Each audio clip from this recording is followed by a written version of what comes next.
আলাইকুম। আপনি এনটিআরসি এর যে সনদে যে ভুলগুলো হবে সেই ভুলগুলো সংশোধনের জন্য ফর্মটা কোথায় পাবেন, কীভাবে পাবেন আর সংযুক্তি কী কী লাগবে সেই বিষয় সম্পর্কে আজকে আলোচনা করব। তো প্রথমে আপনি গুগলে গিয়ে লিখবেন NTRCA। প্রথম যেটা সার্চ বারে দেওয়ার পরে যেটা প্রথম লিঙ্ক আসবে বা ওয়েবসাইট আসবে সেটাতে ক্লিক করবেন। ক্লিক করার পর এখানে আমরা একদম নিচের দিকে যাব।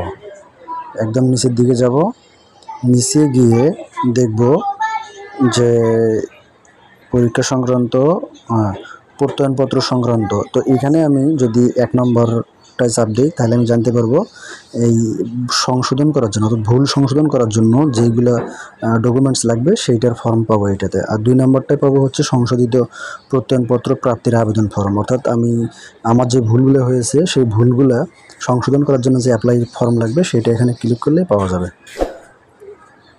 তো এরপর আমরা অ্যাপ্লিকেশন ফর্মে চাপ দেবো। এখানে লেখা আছে যে অ্যাপ্লিকেশন ফর্ম, ব্র্যাকেটে দেওয়া আছে কারেকশন, আর 1 নম্বর যে অ্যাপ্লিকেশন ফর্ম কারেকশন, এটা চাপ দিলেই আমরা দেখতে পাবো যে এখানে লেখা আছে যে বরাবর চেয়ারম্যান বেসরকারি শিক্ষক নিবন্ধন ও প্রত্যয়ন কর্তৃপক্ষ NTRCA, red crescent বুরাক tower, level 4 ও 5, 37/3/A Eskaton garden road, Ramna, Dhaka.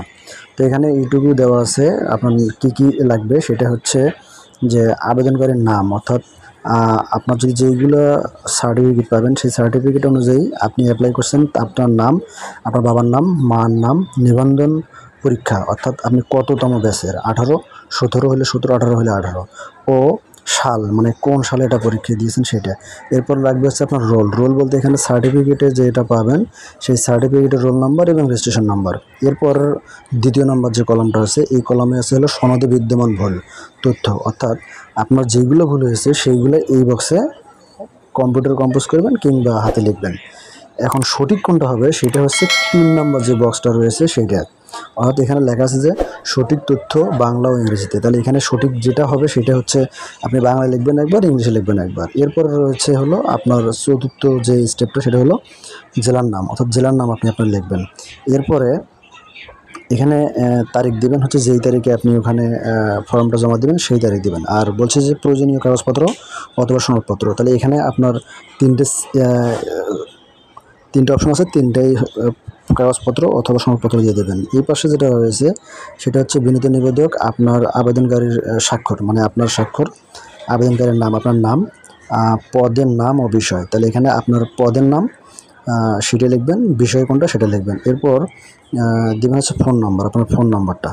এখন এই কি কি উপকরণ লাগবে সেই সম্পর্কে আমি বলবো।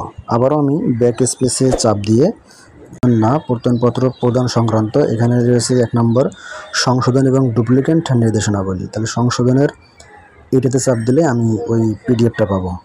এই পিডিএফে চাপ দিলে এখানে পাবো হচ্ছে যে 2 নম্বর যেটা আছে, 2 নম্বরে সনদপত্র সংশোধনের জন্য যে সকল কাগজপাতি লাগবে সেটা লেখা আছে যে 2-এর ক নম্বর হচ্ছে সকল শিক্ষাগত যোগ্যতার সনদপত্রসমূহের সত্যায়িত কপি, অর্থাৎ আপনার SSC, HSC, BA এবং MA সার্টিফিকেটের সত্যায়িত ফটোকপি। 2 নম্বরে যেটা রয়েছে নিবন্ধন সনদের সত্যায়িত কপি, অর্থাৎ আপনি 18তম শিক্ষক নিবন্ধনের যে সনদটা পাবেন, এই সার্টিফিকেট পাবেন, এটা সত্যায়িত ফটোকপি। এরপর 3 নম্বর যেটা রয়েছে সেটা হচ্ছে সংশ্লিষ্ট শিক্ষক নিবন্ধন পরীক্ষার প্রবেশপত্রের সত্যায়িত কপি, অর্থাৎ আপনি 18তম শিক্ষক নিবন্ধনে যেই এডমিট কার্ড দিয়ে পরীক্ষাগুলো দিয়েছিলেন, এখানে হতে পারে আপনার প্রিলি এডমিট কার্ড, হতে পারে আপনার রিটেন এডমিট কার্ড। এরপর রয়েছে সংশোধনের সপক্ষে কাগজপত্র। এখানে সংশোধনের সপক্ষে কাগজপত্র বলতে এখানে আপনার হয় বার্থ সার্টিফিকেটের পেপারস লাগবে অথবা NID কার্ডের ফটোকপি সত্যায়িত লাগবে। তো মনোযোগ সহকারে ভিডিওটা দেখার জন্য আপনাকে অসংখ্য ধন্যবাদ। আর পেজে নতুন হয়ে থাকলে অবশ্যই পেজটা ফলো করবেন। ইউটিউব থেকে দেখে থাকলে ইউটিউবটির চ্যানেলটা সাবস্ক্রাইব করবেন নিত্য নতুন ভিডিও পেতে। আর এছাড়াও যদি আপনার কোনো সমস্যা থেকে থাকে, বুঝতে পারেননি কিংবা আরও কোনো তথ্য জানার থাকে, তো অবশ্যই আমাকে কমেন্ট বক্স করবেন অথবা ইনবক্স করবেন। আমি অবশ্যই সেটা নিয়ে ভিডিও বানানোর চেষ্টা করবো ইনশাল্লাহ। সবাইকে আবারও শুভেচ্ছা, সকলের চাকরি হোক। আসসালামু আলাইকুম ওয়া রাহমাতুল্লাহ।